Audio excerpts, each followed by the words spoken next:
Hello everyone, welcome to this new video. আজ সরস্বতী পূজার গুরুত্ব নিয়ে ছোট্ট একটা স্পিচ সবার সাথে শেয়ার করব। আশা রাখি সবারই খুব ভালো লাগবে। সরস্বতী পূজা জ্ঞান, প্রজ্ঞা, সঙ্গীত এবং শিল্পকলার দেবী সরস্বতী মাকে উৎসর্গ করা হয়। ভারতীয় সংস্কৃতিতে বিশেষ করে ছাত্র, শিক্ষাবিদ এবং শিল্পীদের মধ্যে এই পূজার গুরুত্ব অপরিসীম। বসন্তকে সূচনা করে সাধারণত বসন্ত পঞ্চমীতে এই উৎসবটি পালন করা হয়ে থাকে।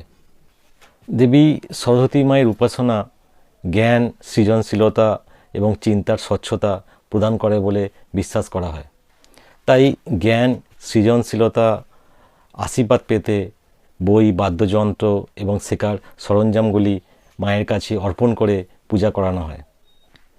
শিক্ষা প্রতিষ্ঠানগুলিতে বিশেষ অনুষ্ঠানের আয়োজন করা হয়, যেখানে শিক্ষার্থীরা সেই অনুষ্ঠানে অংশগ্রহণ করে থাকে।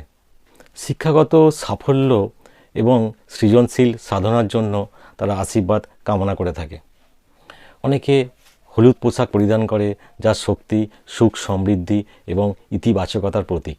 সরস্বতী পূজা সাংস্কৃতিক গর্ব এবং সম্মিলিত আনন্দের বোধকেও উৎসাহিত করে, যেখানে সম্প্রদায়গুলি শেখার এবং সৃজনশীলতা উদযাপন করতে একত্রিত হয়ে থাকে। তাই দেবী মায়ের কাছে আশীর্বাদ কামনা করে আমরা মানসিক, সৃজনশীল এবং আধ্যাত্মিকভাবে বেড়ে ওঠার লক্ষ্য রাখি।